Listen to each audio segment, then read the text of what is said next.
وہ فکر اعلی حضرت ہے۔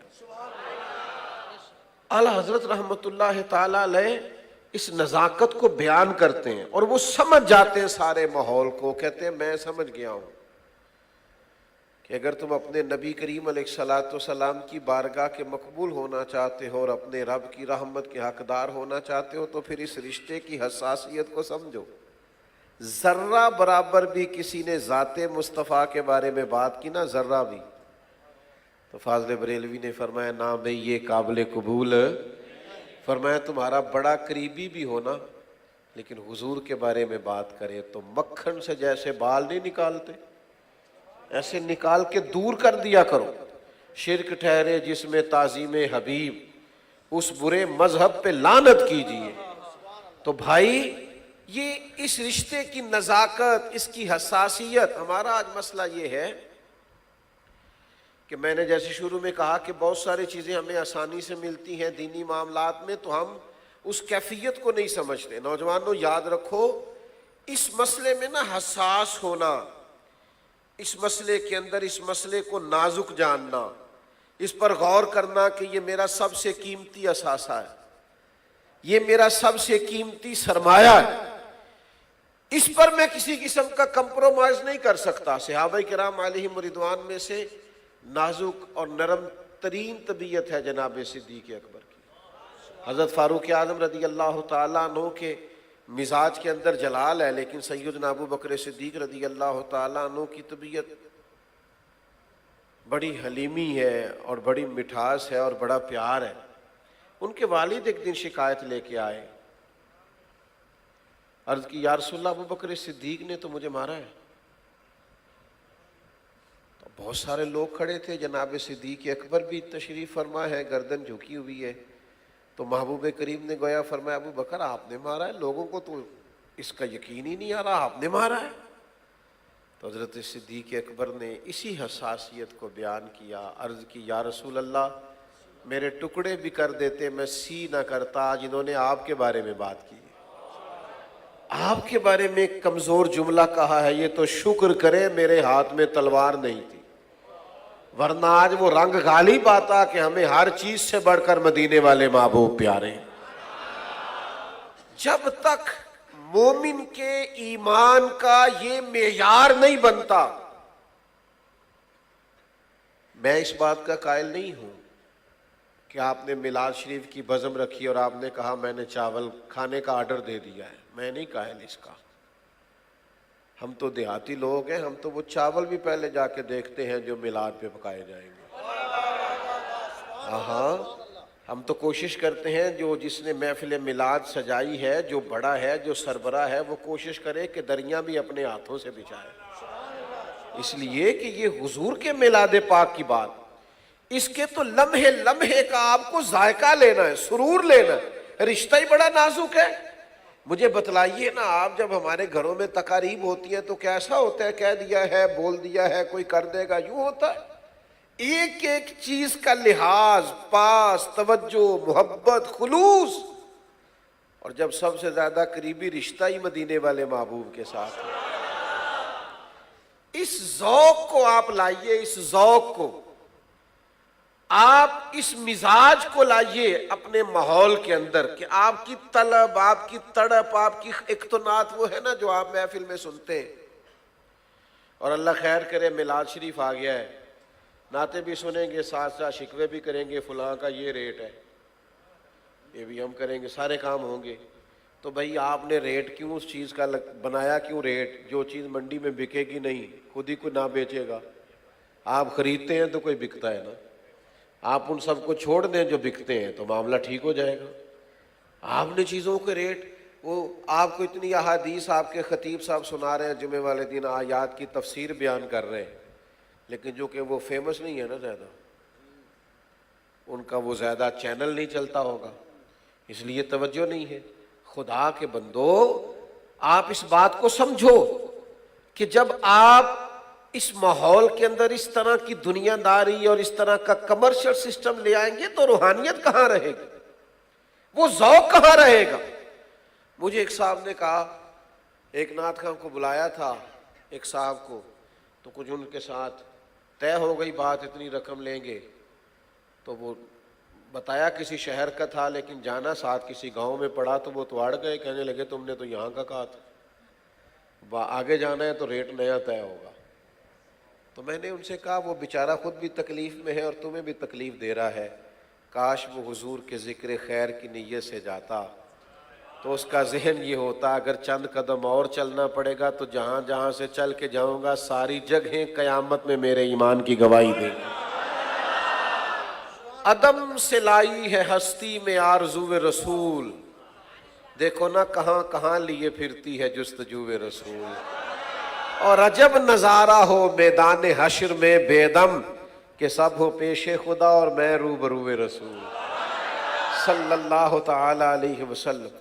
تو اس کو ذوق بنائے حضور کی محبت کو، اس کے ساتھ اپنی قلبی وابستگی رکھیں، آپ کی کیفیت بدل جائے جب کریم کا نام آئے، آپ کا رنگ ڈھنگ انداز بدل جائے، طور طریقے۔ مجھے بتائیے کس حدیث میں لکھا ہے، کہاں حکم آیا ہے کہ جب نبی پاک علیہ السلام کی حدیث پاک بیان کرو تو پہلے امامہ باندھو، پہلے خوشبو لگاؤ، ممبر سجاؤ، کہاں حکم آیا ہے؟ لیکن امام مالک کا تو طریقہ تھا، جب کوئی آ کے کوئی سوال پوچھتا تو پوچھتے کہ آپ کو کوئی فقہی مسئلہ پوچھنا ہے یا محبوب کی حدیث سننی ہے؟ ہمیں حضرت فقہی مسئلہ پوچھنا ہے تو بتا دیتے، تو کہتا حضور ہم نے حدیث سننی ہے۔ تو یہ حساسیت ہے نا رشتے کی۔ فرماتے ذرا بیٹھ نہیں جاتے؟ وہ بیٹھتا تو امام صاحب پہلے غسل فرماتے، پھر لباس تبدیل کرتے، پھر امامہ باندھتے، پھر خوشبو لگاتے، بندہ چاہے ایک ہوتا امام صاحب ممبر پہ بیٹھتے، اور پھر رسول اللہ صلی اللہ تعالی علیہ وسلم کی حدیث پاک کا بیان فرماتے، اس رشتے کے ساتھ، اس تعلق کے ساتھ اپنی گہرائی کا ثبوت دیتے۔ آپ کا جب تک یہ حساس تعلق نہیں بنتا حضور کے ساتھ، دیکھیے نا اعلیٰ حضرت رحمت اللہ تعالیٰ علیہ کے جو بڑے مخالف ہیں نا، جو بڑا لکھتے ہیں، بڑا کچھ کہتے ہیں اور کچی پکی دلیلیں اٹھا اٹھا کے لاتے ہیں، ایک بات ماننے پر وہ بھی مجبور ہے کہ عشق رسول اور تعظیم رسول کے لیے اگر کسی کو سند سمجھا جا سکتا ہے تو امام احمد رضا بریلوی ہے۔ کہ استعارہ بن گئے، ایک نشانی بن گئے اس تعلق کی گہرائی کی۔ اور کچھ لوگ نا شعر کہتے ہیں تو وہ ان کی کیفیت نہیں ہوتی۔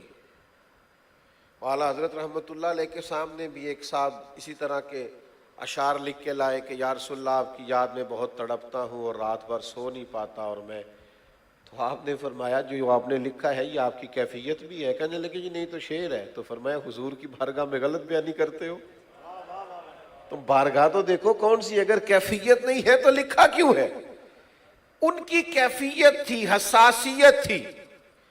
تو ایک تو یہ ہے نا کہ محبوب کریم علیہ السلام کی بارگاہ نصیب ہو۔ فاضل بریلوی کہتے ہیں ہمیں تو حضور کی مہک نے، سرکار کی خوشبو نے، ان کی مہک نے دل کے غنچے کھلا دیے، وہ جس راہ چل دیے ہے کوچے۔ یہ کبھی آپ ذوق لینا، یہ جو انزائٹی، ڈپریشن، ٹینشن، پریشانی بڑی ہے اور جناب مسائل بڑے ہیں اور الجھ بڑے گئے ہیں، تو بھی میری خواہش یہ ہے کہ جب آپ بہت الجھ جائیں نا تو محبوب کو یاد کریں۔ ایک تو اس کی عقلی دلیل ہے کہ جب آپ حضور کی تکالیف کو یاد کریں گے، محبوب کے ارشادات کو یاد کریں گے، نبی کریم علیہ الصلوۃ والسلام نے مصائب جھیلنے پر جو فضائل بیان کیے ان کو یاد کریں گے تو ویسے تسلی ہو جائے گی۔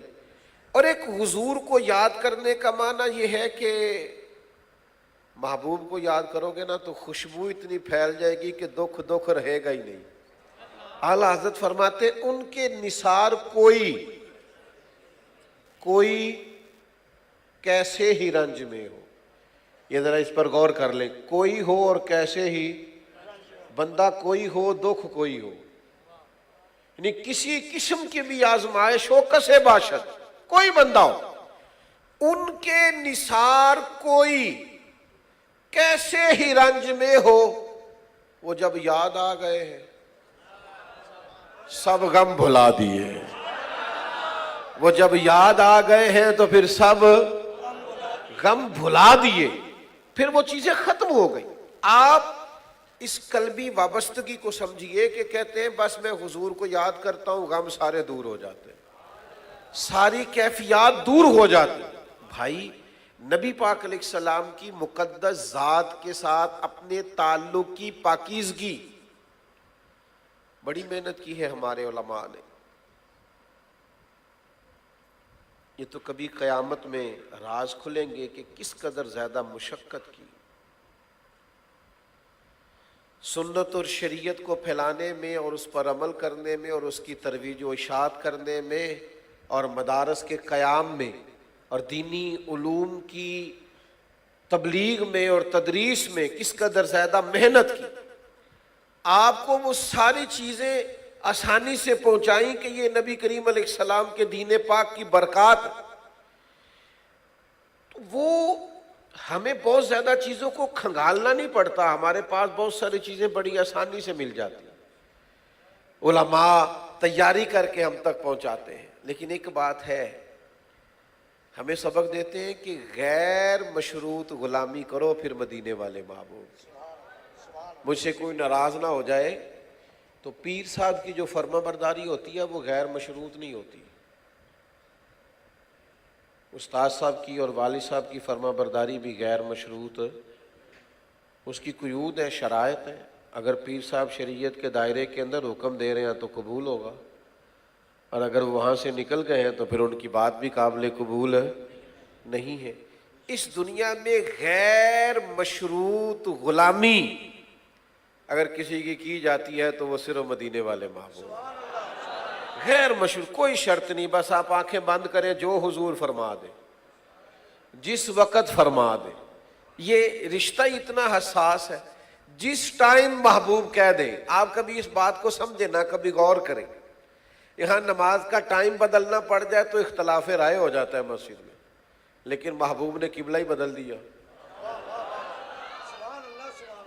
قبلہ ہی بدل دیا، اور اس طرح بدلا کہ 2 رکھتے وہ کسی اور طرف رخ کر کے اور 2 کسی اور طرف، 2 مسجد اقصی کی جانب منہ کر کے پڑھا دی اور 2 پھر بیت اللہ شریف کی جانب۔ تو انہوں نے بتایا کہ بھئی ہمیں مسئلہ کوئی نہیں، ہم نے نہ کبھی قطرے پہ غور کیا اور نہ دریا دیکھا، بس جہاں تیری جھلک دیکھی۔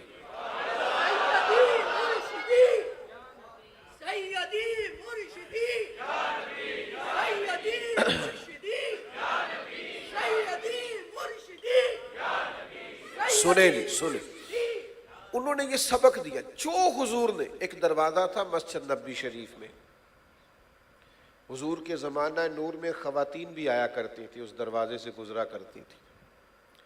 حضرت عمر فاروق رضی اللہ تعالیٰ عنہ نے بعض وجوہات کی بنیاد پر، حکمت کی بنیاد پر خواتین سے یہ کہا کہ آپ نہ آیا کریں۔ اب سرکار نے فرمایا کہ بھئی اس دروازے سے نہ گزرا کرو، یہاں سے خواتین گزرتی ہیں۔ اب وہ وجہ ختم ہو گئی، سبب ختم ہو گیا، چونکہ اب عورتیں گزرتی نہیں تو مردوں نے بھی آنا شروع کر دیا۔ آپ نے سمجھنا ہے بات کو۔ حضرت عبداللہ ابن عمر زندگی بھر وہاں سے نہیں گزرے۔ کوئی نہیں سمجھ آئی آپ کو بات؟ یہاں لوگ حکمتیں نہیں پوچھتے، دلیلیں نہیں، بحثیں نہیں کرتے، نتیجے نہیں نکالتے، معاذ اللہ یہاں تک کہہ دیتے ہیں وہ دور اور تھا اور یہ دور، یہ نہیں بول دیتے زمانہ بدل گیا ہے۔ حالانکہ زمانہ کیسے بدل سکتا ہے؟ قیامت تک اور قیامت کے بعد بھی زمانہ مدینے والے محبوب کا ہے۔ حضرت عبداللہ ابن عمر رضی اللہ تعالیٰ عنہ سے لوگوں نے کہا کہ حضرت اب وہ وجہ نہیں رہی جس وجہ سے منع کیا گیا تھا، تو اب سب گزرتے ہیں تو آپ بھی گزرے۔ فرمایا یار تو گزرتے ہیں، انہیں میں کچھ نہیں کہتا، پر میں نہیں گزرتا، مجھے وجہ کا نہیں پتا، بس کریم نے فرمایا نا نہیں گزرنا، تو ختم ہو گئی بات۔ ہم نے نہیں گزرنا، ہمارا بھی ایک رنگ ہے، ہماری بھی ایک کیفیت ہے، ایک ذوق ہے، ایک مزاج ہے نا، پر نہیں گزرنا تو لہذا ہر جگہ آنکھیں کھول کے نہیں رکھنی چاہیے، حضور کی غلامی آئے تو بند بھی کرنی چاہیے۔ سب جگہ سوچ سمجھ کے چلا کرو۔ دروازہ رسول آئے نا تو اعلیٰ حضرت کہتے ہیں پھر کے گلی گلی تباہ، پھر ٹھوکریں سب کی کھائے کیوں، دل کو جو عقل دے خدا تو تیری گلی سے جائے کیوں. پھر آپ آنکھیں بند کریں، پھر غلامی کریں، پھر محبوب کے دروازے نور پر آ جائیں، پھر لیت و لالا نہیں، پھر آگے پیچھے نہیں، پھر اگر مگر نہیں. اپنے آپ کو اس ذوق والا بنائیں کہ بس حضور کی بات آ گئی، ختم ہو گیا سارا کچھ. نبی کریم علیہ السلام کا ارشاد آ گیا، بات سمٹ گئی. یہ معیار، یہ حساسیت اس رشتے کے اندر پیدا کرنے کی ضرورت ہے. آپ یقین کریں، میں ملت کے جوانوں کو جانتا ہوں، میں نے ایسے بھی لوگ دیکھے ہیں، اگرچہ چونکہ میں داڑھی پگڑی والا ہوں تو اللہ ماشاءاللہ میری طرح کے بعض لوگوں کا دعویٰ ہوتا ہے کہ شاید سارا دین پر میں ہی عمل کرتا ہوں، لیکن میں نے بغیر داڑھی والوں کو بھی مدینے کی یاد میں روتے ہوئے دیکھا. میں نے چڑھتی جوانی اور ابھی شعور کی وہ پختگی نہیں، لیکن دعائیں کراتے دیکھا ہے کہ دعا کریں کہ مجھے بھی بارگاہ میں اللہ باریابی نصیب کرے. اس طرح کے کئی بے موسم پھل زندگی میں دیکھے ہیں. یہ محبت ہے اس طرح کی، یہ آ جاتی ہے، یہ تو گرویدہ بنا لیتی ہے، یہ تو اپنا رنگ دکھاتی ہے. اس کیفیت کو سمجھیں. میں نے جمعے والے دن اپنے دوستوں سے ایک مطالبہ کیا، آپ سے بھی کر لوں؟ چلیں آپ کا نہیں ارادہ نہیں کرتے، کوئی اور بات کر لیں، رہنے دیتے ہیں. آپ مطلب اس ذوق سے بولے ہی نہیں. آپ، میری خواہش ہے کہ ہر بندہ نا 12 میلاد سے پہلے ایک نعت شریف ضرور یاد کرے. مشکل کام بتا دیے، ایک نعت شریف. سر میری بھی کوئی نہیں، میں بھی خاصا بے سرا ہوں، یعنی مجھے بھی لے میں نہیں پڑھنا آتا. نہیں، ہر آدمی کی آواز نہیں ہوتی، لیکن حضور کی ثنا خوانی کے لیے آواز کی نہیں، پیار کی ضرورت ہے. آپ حضور کی نعت سارا میلاد شریف ایک یاد کر لیں. اعلیٰ حضرت کی کوئی سی نعت، یا مولانا استاد زمن مولانا حسن کی رحمت اللہ علیہ کی کوئی نعت یاد کر لیں، کسی بھی مستند شاعر کی آپ، لیکن ایک نعت آپ کو آئے. اور فاضل بریلوی کی کریں گے تو پھر تو ذائقہ ہی کچھ اور ہے. واہ کیا جود و کرم ہے شاہ بطحہ. آپ کو تو آتی ہے ماشاءاللہ. نہیں سنتا ہی نہیں. اچھا یہ دیکھو ذرا انداز دیکھو کیسا ناز والا. کہتے ہیں میں تو مالک ہی کہوں گا، کہتے ہیں میں تو مالک ہی کہوں، کیونکہ ہو مالک کے حبیب، یعنی محبوب و محب میں نہیں میرا تیرا، یعنی محبوب و محب میں نہیں. آپ پورا میلاد کا مہینہ پڑھیں نا، سارا دن نعت آپ پڑھیں گے تو انشاءاللہ آپ کے بچے بھی پڑھیں گے. جس چیز کا نا زیادہ گھر میں ذکر ہوتا ہے، بچوں کے لبوں پہ بھی وہ بات آ جاتی ہے، چڑھ جاتی. حساس رشتہ ہے، اس کی نزاکت کو سمجھیں، محبوب کے ساتھ اپنے تعلق کو مضبوط کریں.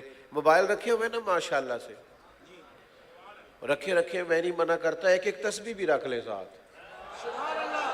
موبائل ہاتھ میں ہو تو چلتا رہتا ہے نا، تسبیح ہوگی تو وہ بھی چلے گی، جب چلے گی تو درود شریف پڑھا جائے گا انشاءاللہ تعالی. لیکن تعلق بنائیں، رشتے کو مضبوط کریں. اس غلامی کی، میں نا اپنے شہر سے نا ایک دفعہ ایک محفل میں جانے کا اتفاق ہوا تو میں نکل رہا تھا، 2-3 لوگ ساتھ تھے، تو گاڑی کی طرف میں بڑھ رہا تھا تو پیچھے سے ایک شخص نے آواز دی، او میلادیو. میلاد کی محفل تھی نا.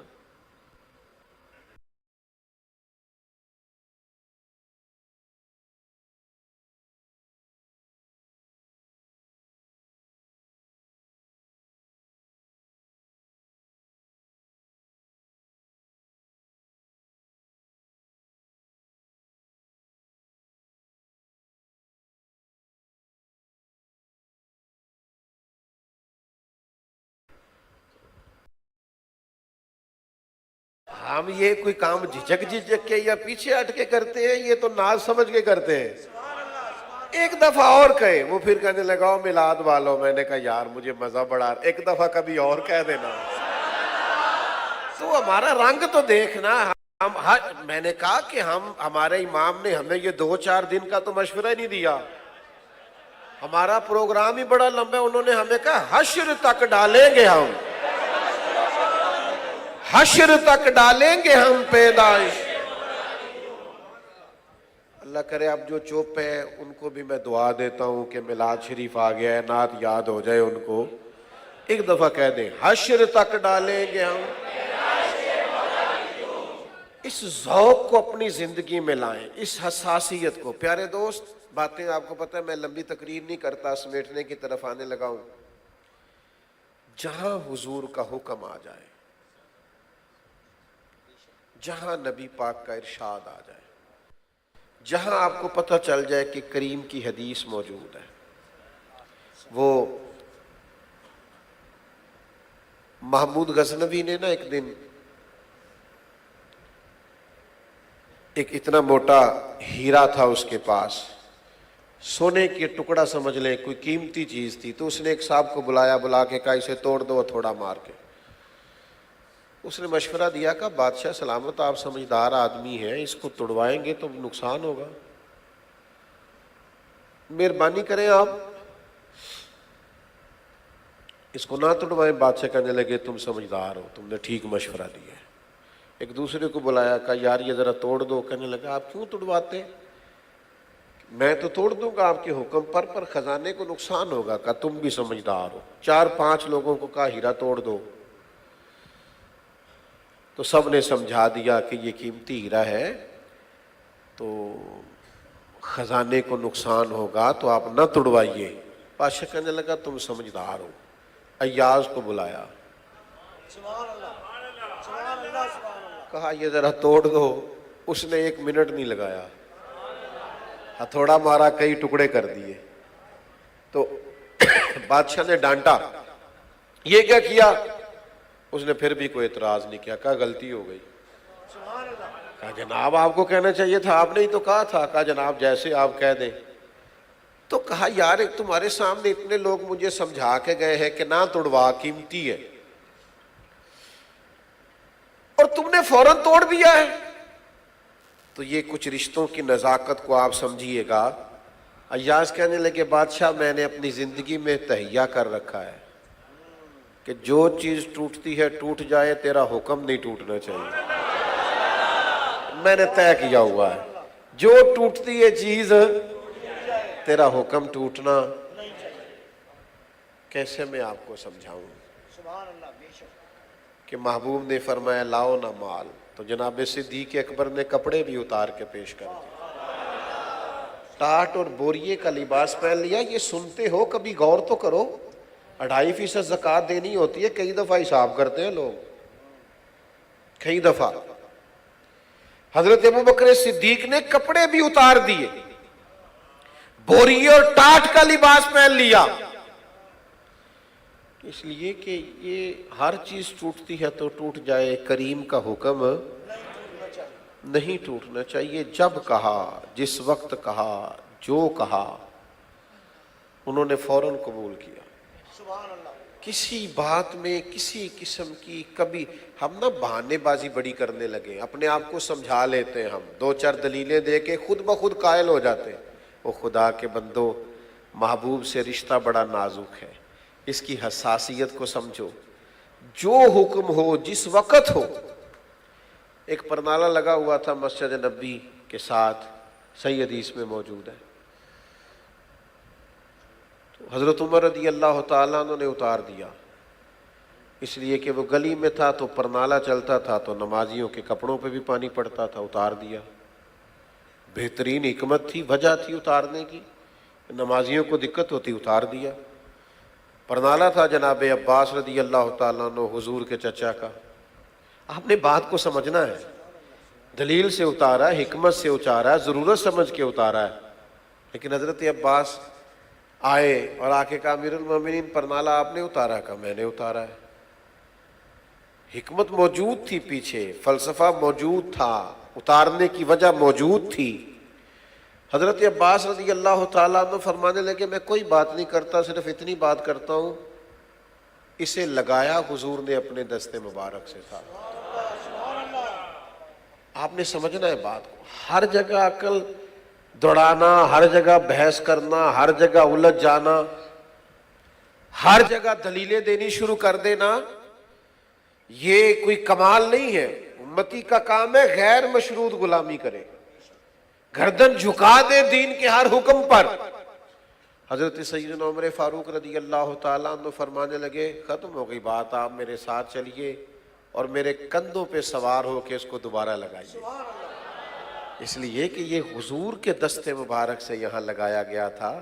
میرے عزیز, جب تک ہم دین کے ہر معاملے میں, ہمارے بزرگوں کا جو تقوی مشہور ہے نا, ہمارے مشائخ جو متقی ہوتے تھے تو اصل میں وہ حساس ہوتے تھے, ہر سنت پر پہنچ کر عمل کی کوشش کرتے تھے. اور یہ ان کی صرف لوگوں کے سامنے نہیں ہوتا تھا, ان کی تنہائیاں بھی اتنی ہی پاکیزہ تھی اللہ کے فضل اور توفیق سے. وہ کوشش کرتے تھے کہ محبوب کریم علیہ السلام کے ساتھ جو ان کا تعلق ہے وہ مضبوط رہے. ہم نے نا آج شرعی معاملات کے اندر رخصت ڈھونڈنی شروع کر دی. ہمیں کہیں نہ کہیں کسی نہ کسی گنجائش کی ضرورت ہوتی ہے. آپ مجھ سے ناراض نہ ہوئیے گا, ہم بہت ساری جگہوں سے اس لیے بھی مسئلہ پوچھتے ہیں کہ کہیں سے کوئی گنجائش نکل آئے. ایسا نہ کریں. آپ کو واضح ارشادات مل گئے اللہ رسول کی, اب آپ آئیے غلامی کیجیے, اسے قبول کیجیے. ہر چیز اگر نفس کی خواہش کے مطابق لے کے چلیں گے تو پھر تو ایک ایسا وقت آتا ہے کہ قرآن مجید کہتا ہے کچھ لوگ معاذ اللہ نفس کی خواہش کو خدا بنا لیتے ہیں. پھر بہت بات آگے نکل جائے گی. میلاد مبارک کا سارا مہینہ نعت شریف پڑھ کے گزاریں, درود پاک پڑھ کے گزاریں. میں نے ایک دفعہ پہلے بھی مشورہ دیا تھا, پھر دیتا ہوں کہ بڑا پاکیزہ لنگر ہوتا ہے جو میلاد پہ پکتا ہے, تو اللہ خیر کرے گا نعت خواں صاحب بھی وہی کھا لیں گے, میری طرح کے خطیب صاحب کو بلائیں تو وہ بھی وہی کھا لیں گے, اس لیے کہ سارے ہی حضور کے میلاد شریف پہ آئیں گے. تو اس میں تو کم از کم مطلب بعض جگہوں پہ میں دیکھتا ہوں کہ میلاد کی محافل کی صدارت کے لیے سماجی سیاسی شخصیات کو بٹھا لیا جاتا ہے. جس کو 35 سال ہو گئے مسجد میں اذان دیتے ہوئے, وہ محفل میلاد کی صدارت کیوں نہیں کر سکتا؟ جسے 40 سال ہو گئے ممبر پر بیٹھ کر دین بتاتے ہوئے, وہ کیوں نہیں صدارت کر سکتا؟ یہ بھی آپ نے پیسے والے اور نوٹ والے کے ہاتھ میں دے دیا. ان کو پاکیزہ بنائیں, اس میں حسن لائیں, اس کی حساسیت کو سمجھیں. یہ بڑا پاکیزہ ہے حضور کے ذکر پاک کا مجمع, یہ بڑا حسین ہے. میں ابھی باہر لوگوں کی وارفتگی اور شوق دیکھ رہا تھا اور سب کے لیے دعائیں کر رہا تھا کہ اللہ تعالیٰ سب کو بہترین جزا عطا فرمائے. میرے عزیز, یہ محبتیں, یہ پیار, آپ یقین کریں کائنات میں سب ملتا ہے پر یہ رنگ نہیں ملتے, یہ نہیں ملتے. یہ اللہ کی توفیق ہے کہ اس طرح سے لوگوں کا جمع ہونا اور اس طرح ذکر پاک میں شامل ہونا, یہ اس عادت بزور بازو نیست. آپ کی خدمت میں عرض کروں گا اسی طرح اپنی وابستگی نبی کریم علیہ السلام کے ساتھ قائم کرے اور بہت زیادہ شریعت کے معاملے میں حساس ہو جائے. جب بھی کوئی حکم شرع ملے, جہاں بھی ملے, دیکھیں اعلیٰ حضرت رحمۃ اللہ تعالیٰ علیہ جس زمانے میں تبلیغ فرما رہے تھے نا, انگریز کی حکومت تھی اور ہندوؤں کی کثرت تھی, لیکن وہ شریعت کے معاملے میں اتنے حساس تھے کہ کسی نے مسئلہ پوچھا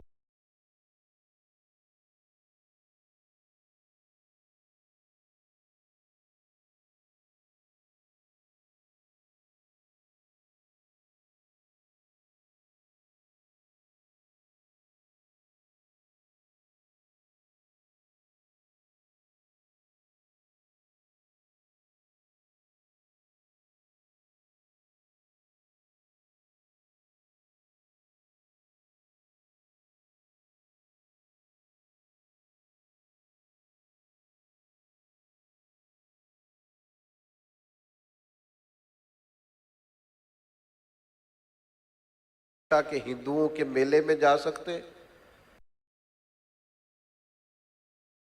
اپنے آپ کو مضبوط کریں.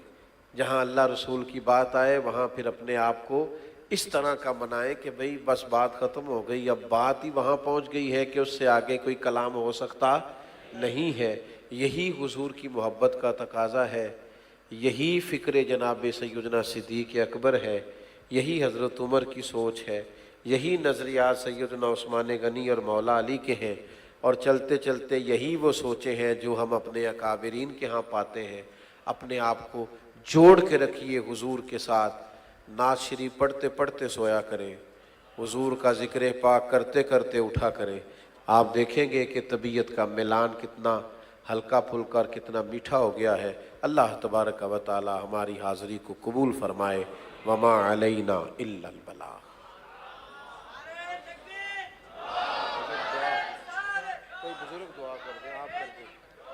اللہم صلی علی سیدنا و مولانا محمد معدن الجود والکرم وآلہ وصحبہ وبارک وسلم۔ اللہ تعالی ہم سب یہاں جمع ہوئے، ہمارا جمع ہونا قبول فرمانا۔ بات کرتے ہوئے کہیں بھول گئے، سوچنے سمجھنے بتانے میں کہیں غلطی ہو گئی تو ہم سے درگزر فرما۔ اللہ تعالیٰ اس کی برکت سے ہمارے گناہوں کو معاف فرما، ہماری غلطیوں سے درگزر فرما، ہمارے علم کو نافع فرما، ہمارے اعمال کو صالح فرما۔ اللہ تعالیٰ بیماروں کو شفا عطا فرما، مقروضوں کو بار قرض سے رہائی نصیب فرما، تنگ دستوں کے رزق میں وسعت فرما۔ اللہ تعالیٰ جنہوں نے بندوبست کیا انہیں بہترین جزا عطا فرما، جو تشریف لائے ہیں اللہ تعالیٰ ان کو اپنی رحمت اور اپنا فضل نصیب فرما۔ اللہم انا نسألک العفو والعافیۃ فی الدین والدنیا والآخرہ۔ رب اغفر وارحم وانت خیر الراحمین۔ وصلی اللہ تعالی علی حبیبہ سیدنا محمد۔